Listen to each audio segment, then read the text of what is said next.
పుత్రుణ్ణి చంపాలన్న ఉద్దేశంతో నువ్వు అమ్మ రూపాన్ని ధరించావు.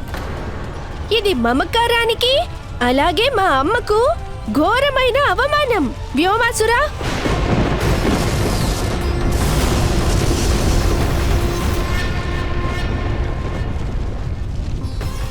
ఈ అసురుడి కారణంగా నిర్దోషి ప్రాణాలకు హాని జరిగేలోపు నేను ఏదైనా చేయాల్సిందే. ఒకవేళ నేను మాయకు స్వామినైతే నువ్వు కూడా మహాబలశాలివే కదా అన్నా. నీ శక్తిని, సామర్థ్యాన్ని గుర్తు తెచ్చుకో.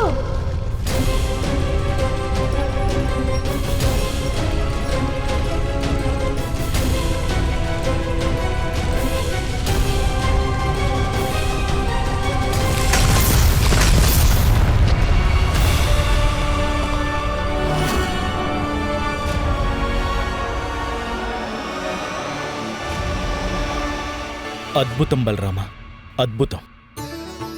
నీ బలాన్ని ఉపయోగించి ఎవరి ప్రాణం పోకుండా చూశావు. ఈ యుగంలో మీకంటే బలవంతుడు ఎవరూ లేరని కూడా నిరూపించావు. ఇవాల్టి నుంచి మీరు బలదేవుడని కూడా పిలువబడతారు.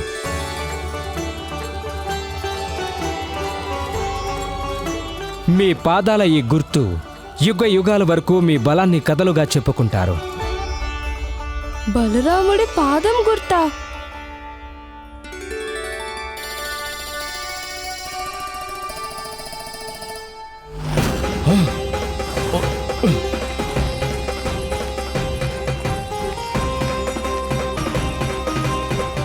ఇవాల్టి వరకు నా మాయ నుంచి ఎవరు తప్పించుకోలేదు.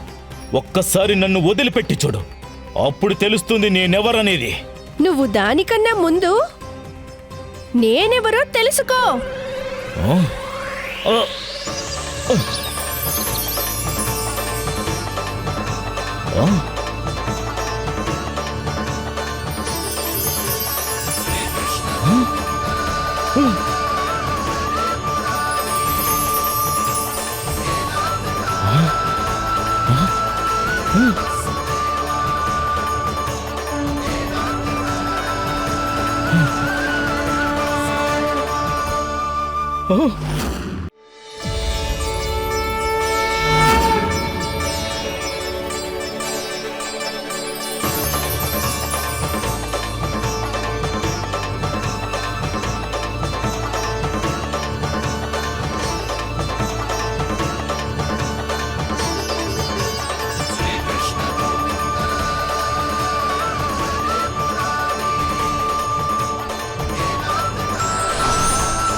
ఏమైనా జ్ఞాపకం వచ్చిందా వ్యోమాసురా?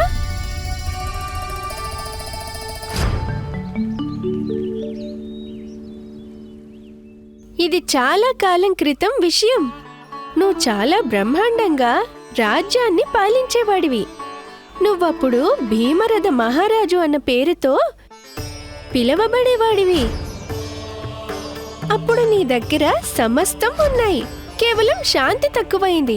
ఆ శాంతి కోసం వెతుక్కుంటూ నీవు నీ సమస్తం రాజ్యాన్ని నీ పుత్రుడికి అప్పగించి మలయ పర్వతం వైపు వెళ్ళిపోయావు. నువ్వు అనేక సంవత్సరాల తపస్సు అనంతరం నీ తపస్సు యొక్క కీర్తి నలుదిశలా వ్యాపించసాగింది.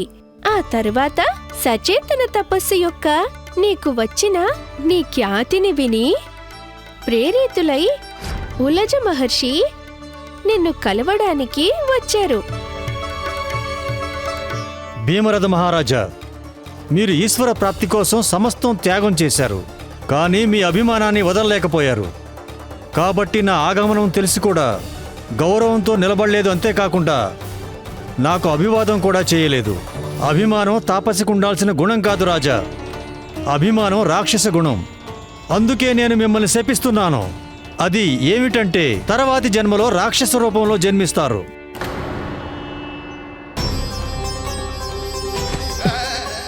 నన్ను క్షమించండి మహర్షి, నేను కావాలని మాత్రం మిమ్మల్ని అవమానించలేదు. నేనిక్కడికి శాంతిని వెతుక్కుంటూ వచ్చాను. నా యొక్క అంతరంగ లోకంలో నన్ను నేను వెతుక్కునే ఆలోచనలో మునిగిపోయాను నేను. నన్ను క్షమించండి మహర్షి, నన్ను క్షమించండి. మీ తప్పు తెలుసుకోవడం ప్రాయశ్చిత్తానికి మొదటి అడుగు అవుతుంది. కానీ నా శాపాన్ని నేను తిరిగి తీసుకోలేను. కాకపోతే మీకు వాగ్దానం తప్పక చేయగలుగుతాను. ఎప్పుడైతే నారాయణుడి అవతారం జరుగునో అప్పుడు సరైన సమయంలో మీకు వరాన్ని ప్రసాదిస్తారు. దీని గురించి మీరు దీర్ఘకాలంగా ఎదురు చూడవలసి ఉంటుంది.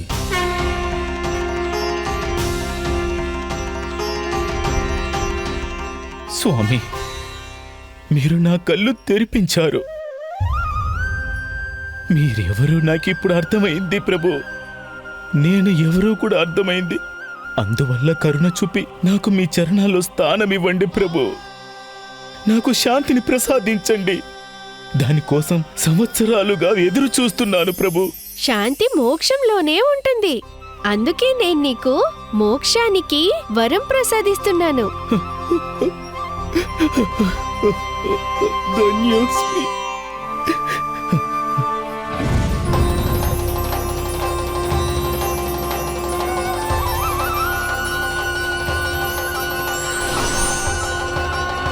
స్వామి యొక్క ఈ లీల ఎప్పటికీ గుర్తుండిపోతుంది. ఈ చోటుకి వారి ఆశీర్వాదం లభిస్తుంది. ఈ గుహను వ్యోమాసుర గుహలాగా పిలువబడుతుంది. భవిష్యత్తులో అనేక ముని ఋషులకు ఈ గుహ శరణమిచ్చే చోటుగా ఖ్యాతి చెందుతుంది. ఇతను సాధారణ బాలుడు కాదు. ఇలాంటి అద్భుతాలు మామూలు బాలుడు ఎవరైనా చేయగలుగుతాడా ఏంటి? నువ్వు నిజం చెప్పావు బలరామా. కన్నయ్య నిజంగానే భగవంతుడు. అందుకే దేవతలందరూ తన కోసం తన పక్షంలో ఉండి యుద్ధం చేయడానికి వస్తారు. ఇలా మీరందరూ కళ్ళప్పగించి నన్నెందుకు చూస్తున్నారు?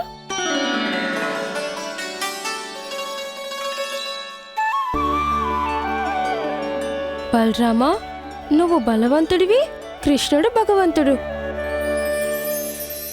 కనుచూపు మేరలో ఎవరూ కనిపించడం లేదు. పిల్లలందరూ ఏ పరిస్థితిలో ఉన్నారో ఏమో. మనం దారి తప్పిపోలేదు కదా.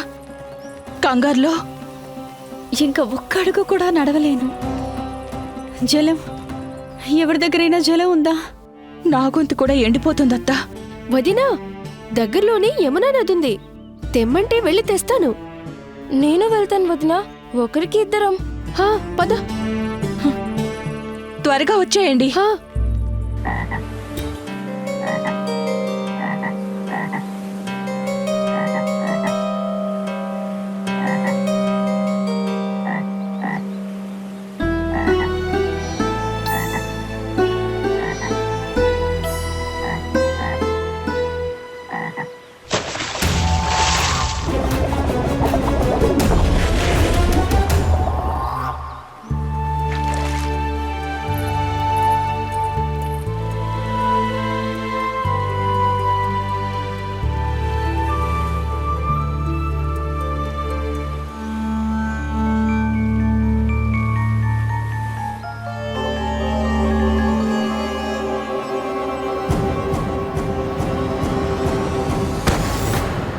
జానకి, జానకి!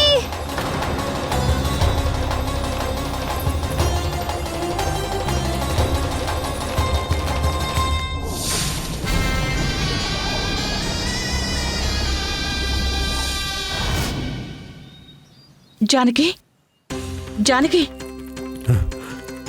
తనకేమైంది? చూడండి. ఆ మోసగాడు గురించి తెలియగానే మేమందరం పిల్లల్ని వెతకడానికి వెళ్ళిపోయాం. వెతికి వెతికి అందరికి బాగా దాహం వేసింది. అప్పుడు జానకి యమునా నదికి జలం కోసం వెళ్ళింది. అక్కడ యమునలో నీళ్లు తాగింది. అంతే తనిలా అయిపోయింది. పిల్లలెక్కడున్నారు? వాళ్ళు క్షేమంగా ఉన్నారు కదా? పై పైకి అందరూ బాగానే ఉన్నారు. లోపల అందరూ భయంతోనే ఉన్నారు. జానకి మొత్తం నీలంగా అయిపోయింది. చూస్తుంటే పూర్తిగా విషం పట్టినట్టుంది. మధుర నుంచి తన వైద్యం కోసం వైద్యుడిని పిలిపిస్తున్నారు. జలాన్ని నోటితో తాకగానే కింద పడిపోయింది. కనీసం మాట్లాడే అవకాశం కూడా లేదు. అవును వైద్యుల వారు, తనకు దగ్గరలోనే మృత పశువులు కూడా ఉన్నాయి. నేను కూడా వాటిని చూశాను. దీనికి అర్థం ఒకటే, సమస్య అక్కడి జలంలో ఉండి ఉండాలి. వైద్యుల వారు, మీరు రోగి సంగతి చూడండి. ఈ గోపికల మాటలు పట్టించుకోకండి. విషయం యొక్క కారణం తెలియకుండా వైద్యం ఎలా మొదలు పెట్టమంటారు? దగ్గరలో యమునా నదిలో ఒక విశేషమైనది ఉంది. వీళ్ళందరూ దాని గురించే మాట్లాడుతున్నారు. మరి ఇలా కూడా జరుగుండొచ్చు కదా. ఏదైనా విషసర్పం కాటు కూడా అయి ఉండొచ్చు కదా. కానీ సర్పం కాటు గుర్తులు తన శరీరం పైన లేవు కదా. సర్పం కాటు వేస్తే దాని కాటు గుర్తులు పడతాయి. నాకు తెలుసు, పెద్ద పెద్ద సర్పాలు కాటు వేసినప్పుడు నేను చూశాను. ఒకరోజు ఇక ఆపు ఉజ్వల్, నీ గొప్పలు చెప్పుకునే సమయం కాదిది. మరైతే జానకిని సర్పం కాటు వేయకపోతే తనకెందుకు ఇలా అయ్యింది చెప్పండి? ఖచ్చితంగా ఎవరో రాక్షసుడే చేసుంటాడు. లేదు లేదు, ఏదైనా విషపూరితమైన పశువు అయ్యుండొచ్చు. లేదా మహావిషపూరిత సర్పం వల్ల అయ్యుండొచ్చు. సర్పం కాటు వేయకపోవచ్చు, కానీ ఇది ఏదో విషపూరిత సర్పం విషం వల్లే జరిగింది. కాళియానాగు. కాళ్యానాగా?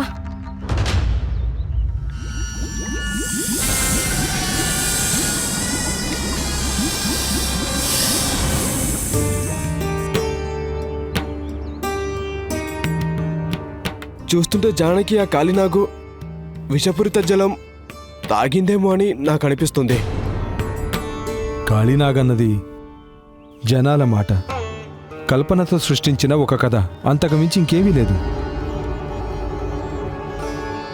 మనం అక్కడికి వెళ్ళి తెలుసుకోవాలి. కానీ మనల్ని అక్కడికి వెళ్ళొద్దని చెప్పారు కదా పెద్దలు. ఉజ్వల్ చెప్పింది నిజమే. ప్రస్తుతం జానకి ఆరోగ్యానికి మించి ఇంకేమీ లేదు. జానకి మా కోసమే జలం తీసుకురావడానికి వెళ్ళింది. నేను వెళ్ళనివ్వకుండా ఉంటే ఇదంతా జరిగేదే కాదు. వైద్యుల వారు, మీరు త్వరగా ఏదో ఒకటి చేయండి. ఏదో విధంగా ఏదో ఒకటి చేసి తన ప్రాణాలు కాపాడండి. యశోద, ధైర్యంగా ఉండు. శ్రీమన్నారాయణుడిపై నమ్మకం ఉంచు. ఆయనే అన్నీ చూసుకుంటారు.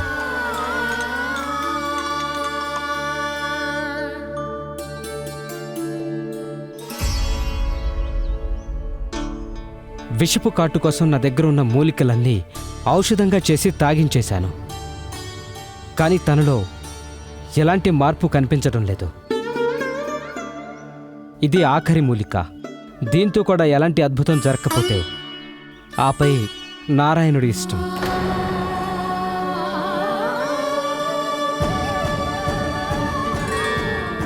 కానీ ఏదో ఒక దారి ఉండాలి కదా జానకిని కాపాడడానికి. కృష్ణ, ఒకవేళ నీకు వేరే మూలిక గురించి తెలిస్తే కనుక మాకు చెప్పు, మేం వెళ్ళి తీసుకొస్తాం.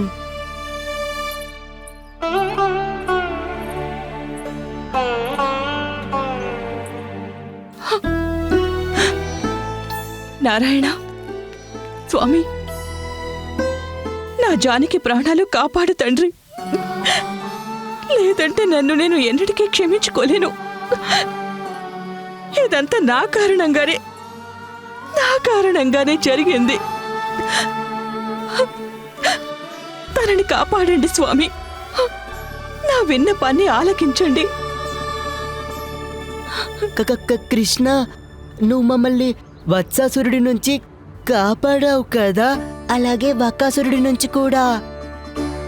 ఆ మోసగాడు బారి నుంచి నువ్వే కాపాడావు కదా. జానకిని కాపాడడానికి నీ దగ్గరేం ఉపాయం లేదా? ధన్వంతరి,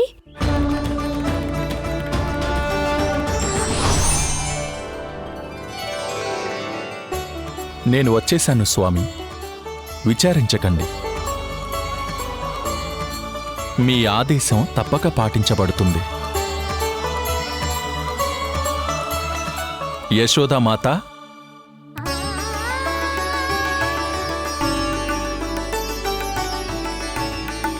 నువ్వు ప్రేమగా పిలిస్తే హరి కూడా వస్తారు.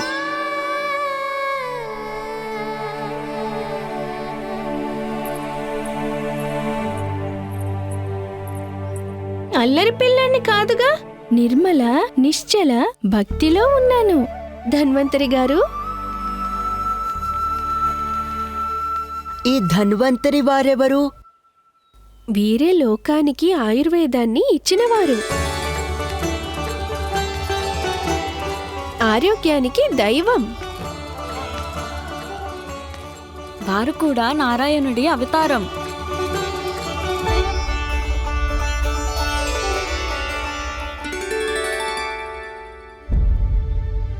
మీకు వైద్యుడి అవసరం ఉందని తెలిసిందే నాకు. లోపలికి రండి.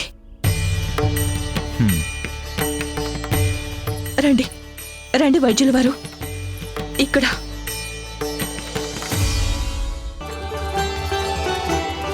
ఆరోగ్యానికి దైవం. వారు కూడా నారాయణుడి అవతారం.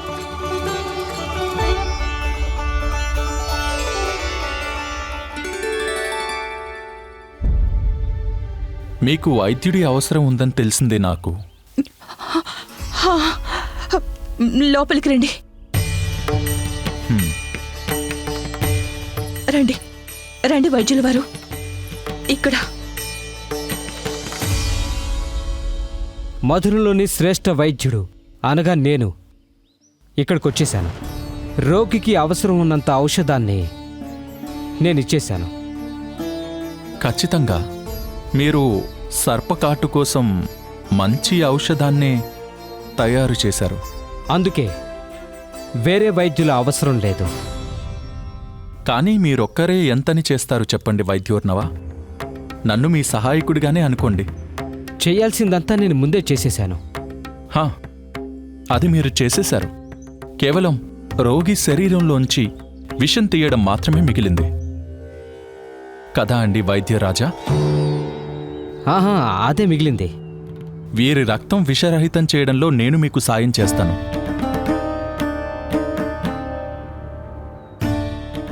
ముందు సంజీవనిగా పిలువబడే ఈ ఎర్రటి పూలను నూరాలి కదా?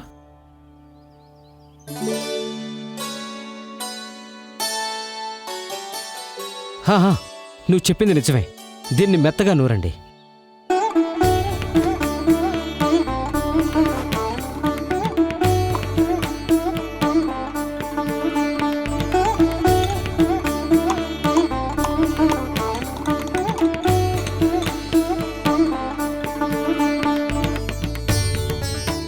మరి నీలి పుష్పాలను కూడా నూరాలి కదా? ఆహా, నువ్వు మంచి సహాయకుడివి కాగలుగుతావు. ఇలాగే చేస్తూ ఉండు.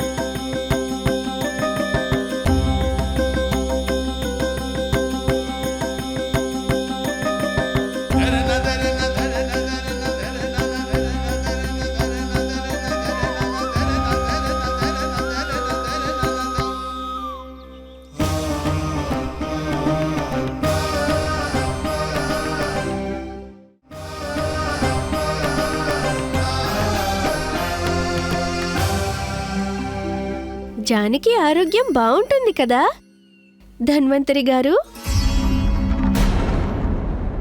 ధన్వంతరి? స్వామి, ఇప్పుడు నేనేం చేయను? స్వయంగా మీరే నన్ను ప్రకటించేశారు. నువ్వేం చేస్తున్నావు కృష్ణ? మీరందరూ అలా ఎందుకు చూస్తున్నారు? అమ్మంటూ ఉంటుంది కదా వైద్యులు అందరూ ధన్వంతరి రూపమే అని.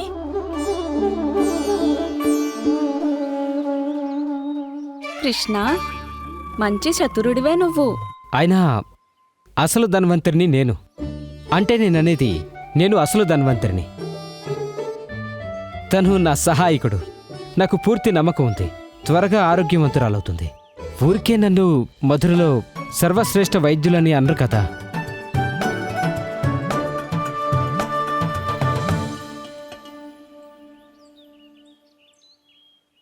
యశోద వదిన, యశోద గారు, జానకికి తెలివొచ్చింది. జానకి జానకి జానకి నువ్వు బానే ఉన్నావు కదా? క్షమించండి వదిన, మీకు నేను జలం తెచ్చివ్వలేకపోయాను. నాకు బాగా ఆకలిగా ఉంది. నేను ఇప్పుడే తీసుకొస్తానుండు.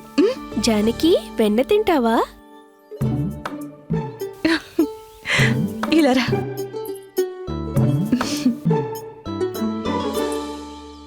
కన్నయ్య, నువ్వే తినిపించు.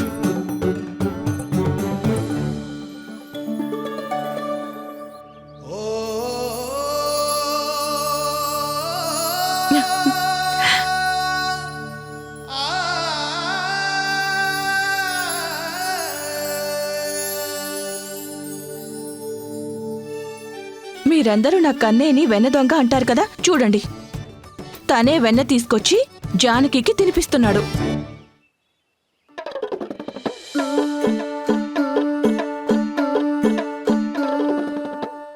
ఇంకాసేపు విశ్రాంతి తీసుకో.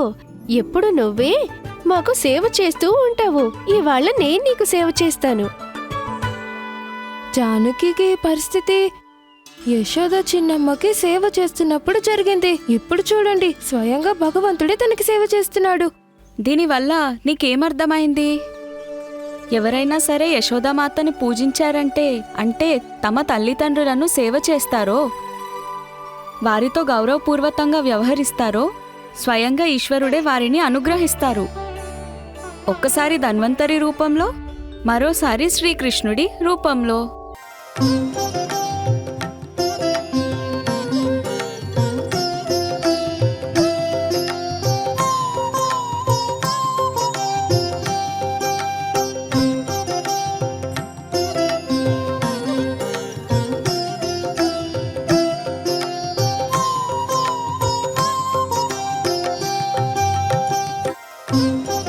స్వామి ఈ పృథ్వీవాసులతో ఎంతగా కలిసిపోయారు. వీళ్ళంతా స్వామిని భగవానుడనుకోరు. అలాగని స్వామి తను సర్వశ్రేష్ఠుడని అనుకోరు. తన వ్యవహారంతో వీరు అందరిలో ఉన్నారని తెలుపుతున్నారు. ఇక అందరూ వీరి అంశే అని.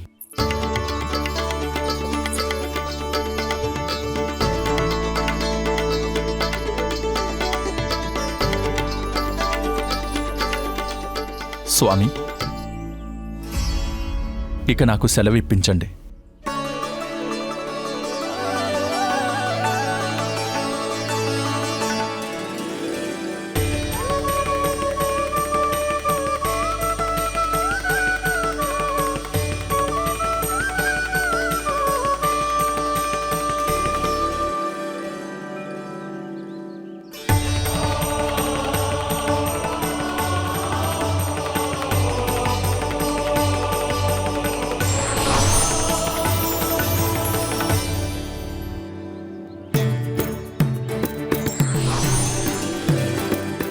కృష్ణుడు నిజంగానే ధన్వంతరి గారిని పిలిపించాడు.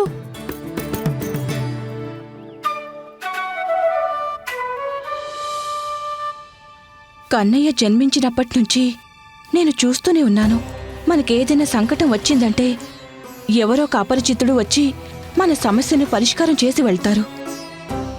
వెళ్ళేటప్పుడు కన్నయ్య అనుమతి తీసుకుని వెళ్తారు.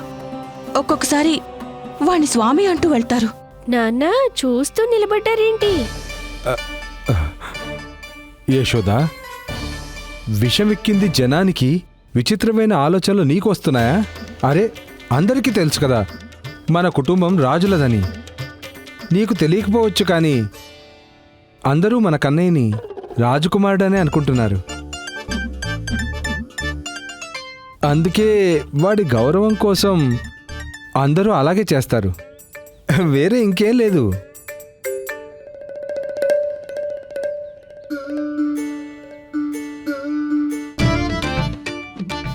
ఇప్పుడు వీరెందుకు నా కన్నయ్యను అలా చూస్తున్నారు? దిష్టి పెడతారా ఏంటి? వైద్యుల వారు, మీ సహాయకుడు వెళ్ళిపోయారు. మరి మీరింకా ఇక్కడే ఎందుకు? అదెందుకంటే నేను రోగిని పూర్తిగా కోలుకున్నారని సంతృప్తి చెందాకే వెళ్తాను.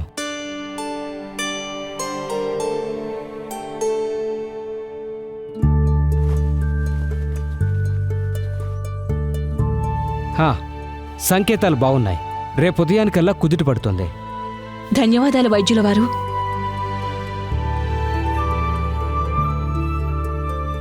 అయితే రేపు మనం ఆడుకుందాం జానకి.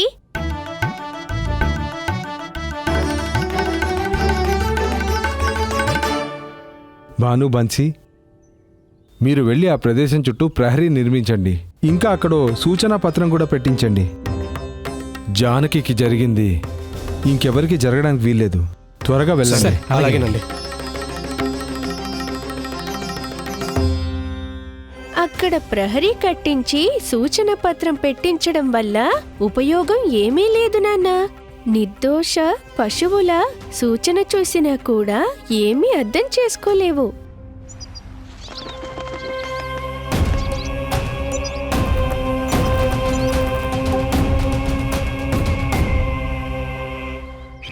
అంటే నువ్వు చెప్పదలుచుకున్న విషయం, వ్యోమాసురుడు సంహరింపబడ్డాడు.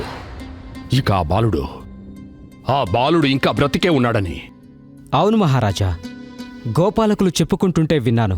కృష్ణుడు మాయా మోసగాడికి మోక్షాన్నిచ్చేశాడని. కాని బృందావనం మాత్రం సురక్షితంగా లేదు. వాళ్లకు చాలా పెద్ద సమస్యతో ఇబ్బంది పడుతున్నారు. ఏంటా సమస్య? ఊరికి దగ్గరలోని ప్రదేశంలో ఏదో విషపూరిత సర్పం నివాసం ఉంది. దాని విషప్రభావం ఎంత భయానకం అంటే అది కేవలం విషం కాదు, స్వయం హాలాహలం. నా వైద్యం ఔషధాలు ఎటువంటి పని చేయలేదు. దగ్గర్లో అంటే ఎక్కడుందా సర్పం? గోపాలకులు ఆ సర్పం బృందావనానికి దగ్గరలోని యమునా నది జలంలో ఉంటుందన్నారు. నాకు తెలిసి మహారాజా, ఈ కాళీ నాకు కేవలం లోకుల అనుమానం కానీ వదంతులు కానీ కాదు. ఇది ఒక నిజం, అది కూడా విషపూరిత నిజం. ఊరికి దగ్గరలోని ప్రదేశంలో ఏదో విషపూరిత సర్పం నివాసం ఉంది.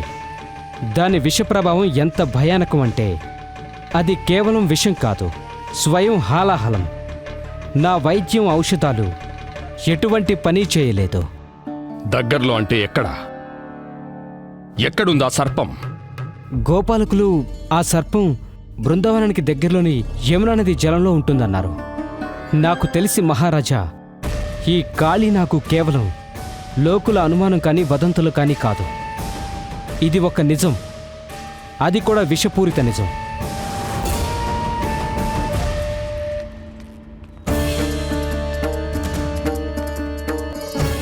కాళిని ఎదిరించాల్సిన సమయం ఆసన్నమైంది. కానీ దానికంటే ముందు నేను వారిని పిలవాలి.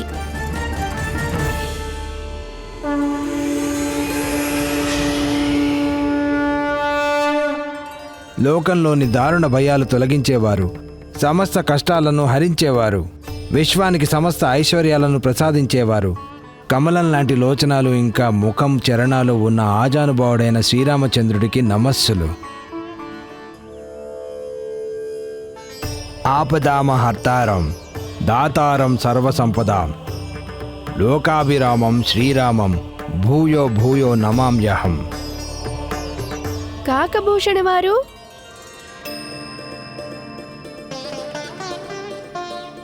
స్వామి క్షమించండి, నేను వెళ్ళాలి.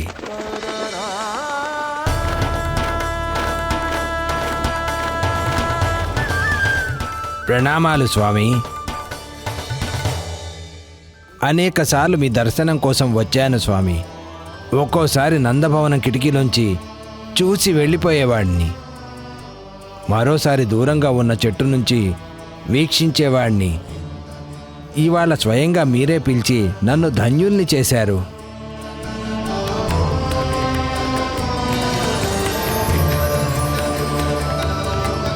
ఇక్కడికి మిమ్మల్ని ఒక విశేష కారణం కోసం పిలిపించాను. మీ శాపం నుంచి ఈ కాళీ సర్పానికి ముక్తిని ప్రసాదించే సమయం వచ్చేసింది. ఇది చాలా ఉత్తమ సమాచారం స్వామి. ఇన్ని సంవత్సరాలు గడిచిపోయాయి, అయినా ఆ రోజు నాకింకా గుర్తుంది. నా కోపాన్ని నియంత్రించుకోలేక తనని శపించేశాను. ఆ రోజు నేను చాలా పెద్ద తప్పు చేశాను స్వామి. గతించిన విషయాల గురించి బాధపడటం వల్ల ఎలాంటి ఉపయోగం లేదు. మనం భవిష్యత్తు వైపు చూడాలి.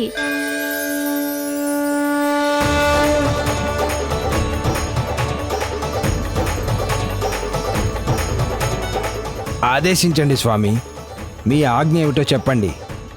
నేను కాళీనాగుతో పోరాటానికి వెళ్ళినప్పుడు మీరిక్కడే ఉండండి. మీ సంగతి మీకే తెలిసిపోతుంది. మీరేం చేస్తున్నారు? అలాగే ఇంకో విషయం, వెళ్ళి నారదమునితో చెప్పండి తనని వచ్చి నన్ను కలవమని. తప్పక స్వామి, ప్రణామాలు. తను నిజంగా దేవర్షి నారదుల వారిని పిలిపిస్తున్నారా? నారాయణ నారాయణ. మీరు ఆ సందేశం పంపించాల్సిన అవసరం లేదు. మీరు స్మరిస్తే చాలు, నేను వచ్చేసేవాణ్ణి. కళ్యాణమస్తు నారదా.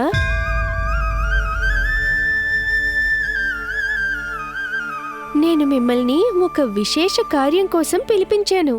ఆజ్ఞాపించండి స్వామి. మీరు మరోసారి కంసుణ్ణి కలవాల్సి ఉంది. ఆలోచించుకోండి మహారాజా. ఏ రెక్క ముందు ఏ రెక్క తర్వాతిదో మీరే ఆలోచించుకోండి. ఆ దుష్టుణ్ణి కలవడం అంటే సమయాన్ని వృధా చేసుకోవడమే ప్రభు. కమల పుష్పం కావాలంటే మరి బురదలో దిగాల్సిందే కదా నారదా. మీ ఆదేశాన్ని కల్లో కూడా కాదనలేను స్వామి. కంసుడికి కాళీనాగు గురించి తెలిసిపోయింది. తను వాడిని ఎదురించే సాహసం ఎంత మాత్రమూ చెయ్యడు. నేను ఆతృతతో ఉన్నాను ప్రాప్తి. సూర్యోదయాని కోసం కాదు. నీ బుద్ధి స్థిమితంగా లేదు. స్వయంగా నేనే విషంతో కూడిన ఆ కాళింది సర్పం ముందు నిలబడి నా మరణాన్ని ఆహ్వానించాలనుకుంటున్నాను. అయితే మీ లాభం కోసం దాన్ని ప్రయోగించడానికి వేరుగా ఏదైనా ఆలోచించండి స్వామి. అది కూడా యమునా నది జలం పూర్తి విషపూరితం అయిపోయే విధంగా చేయండి. అలాగే ఆ బృందావన వాసులు దాన్ని ఉపయోగించేలా. మీకు కాలుడిలా ఉన్నాడనుకున్న ఆ బాలుడు ఆ కాలుడి నోట్లోకి వెళ్ళిపోవాలి. ఉత్తమం. చాలా మంచి ఆలోచన ప్రాప్తి. ఇక నేనా కాళింది దగ్గరకు చేరుకునే మార్గాన్ని చూడాలి. వాడిని వివసుణ్ణి చేయగలిగే ఏదైనా ఉపాయం వెతకాలి. ఎందుకంటే వ్యక్తిగత రూపంగా తనని కలవడం అసంభవమైంది. అసంభవం. మీరు చెప్పింది నిజం స్వామి. కంసుడికి స్వయంగా కాళింది నాగుని ఎదిరించగలిగే ధైర్యం లేదు. అయినా ఆ కాళింది గరుడ దేవుణ్ణి కూడా గౌరవించినప్పుడు మరి కంసుణ్ణి ఎందుకు గౌరవిస్తాడంటారు? చెయ్యడు. కానీ కంసుడు మిమ్మల్ని తప్పక గౌరవిస్తాడు నారదా. మీ మాటలు వింటాడు, అలాగే చేస్తాడు కూడా. ఇది నా పథకంలో చాలా ముఖ్యమైన విషయం. మీరు కంసుడి దగ్గరికి వెళ్ళండి. ఇక వెళ్ళి చెప్పండి,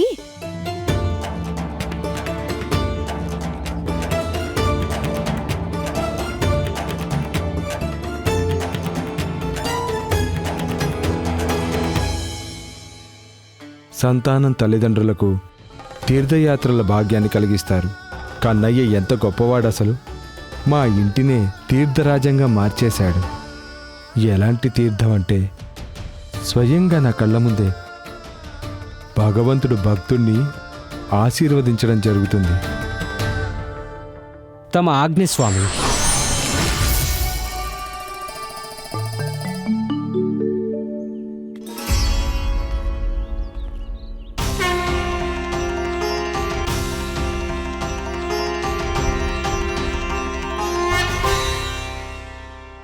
నాన్నా.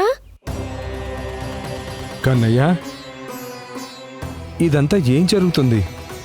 ముందు ఆ కాకా భాషానుల వారిని పిలిచావు, తర్వాత ఆ నారదుల వారు. ఏం పథకాలు వేస్తున్నారు మీరు? కన్నయ్య, చెప్పు కన్నయ్య, ఏం ఆలోచిస్తున్నావు అసలు? కన్నయ్య చూడు, నువ్వు కనుక మీ నాన్నకు చెప్పలేకపోతే కనీసం నీ భక్తుడికైనా చెప్పు. ఏం ఆలోచిస్తున్నావు కన్నయ్య? మీరేం చేయబోతున్నారు అసలు?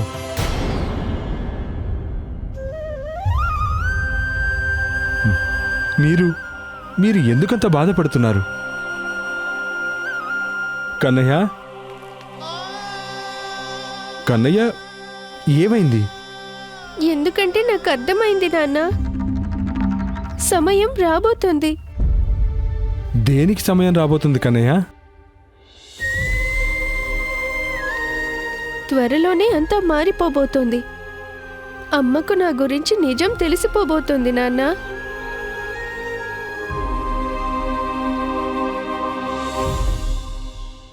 కాని కన్నయ్య, కాకా భాషలకి కాలింది నాగుకు ఏంటి సంబంధం? అసలు ఏం జరిగింది? ఇంకా ఏం జరగబోతుంది?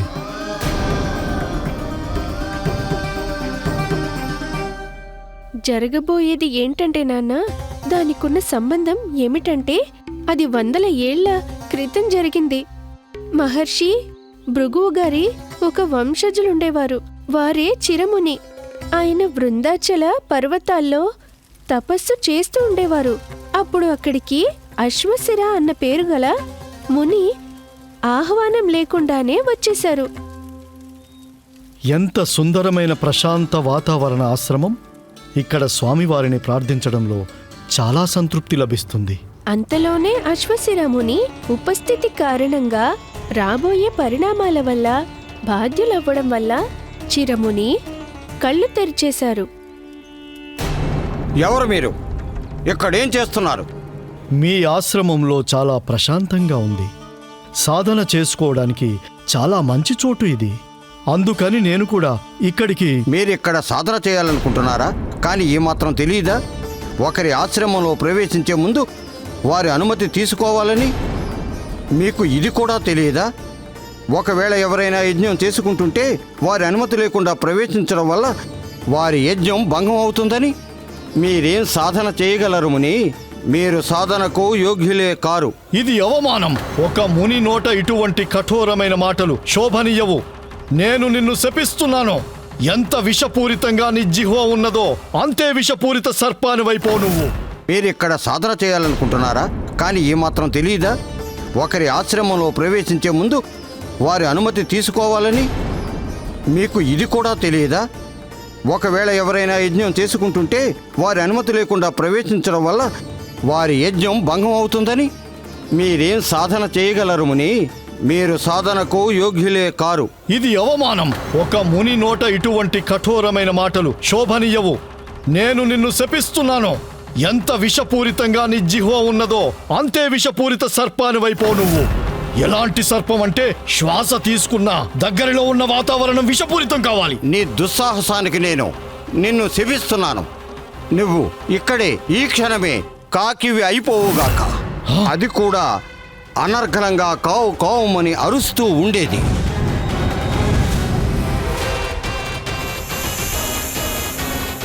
ఏంటిది? నేను ఎందుకు ఈ పని చేశాను? క్రోధంలో ఒకరినొకరు శపించుకున్నారా? కానీ ఇద్దరూ నా భక్తులే.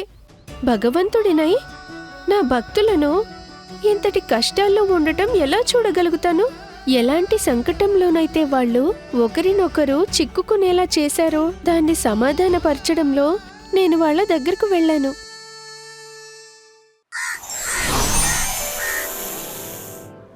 చూడండి స్వామి, ఎలా ఉందో నా పరిస్థితి. నన్ను రక్షించండి ప్రభు.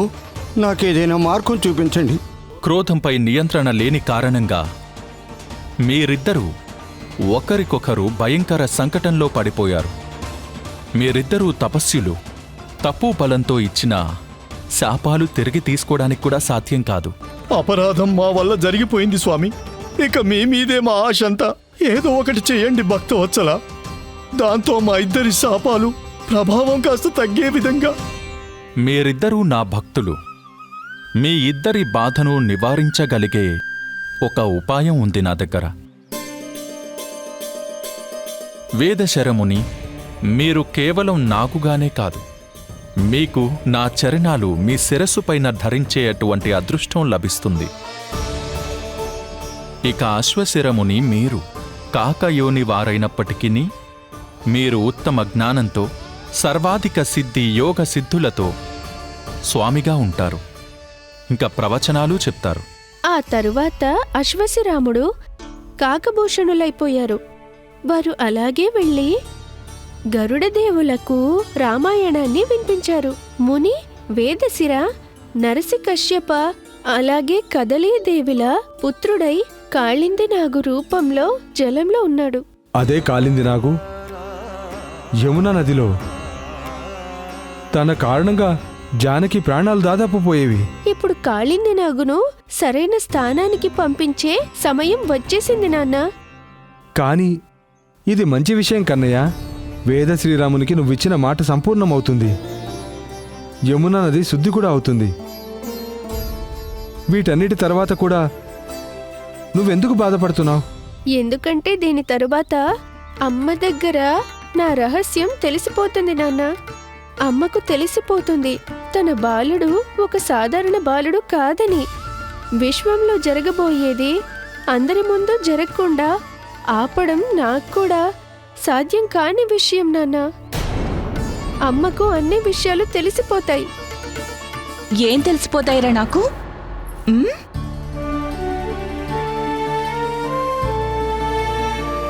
ఇదే అమ్మా అందరికన్నా అధికంగా నిన్నే ప్రేమిస్తున్నానని. ఇక చాలు వదలరా.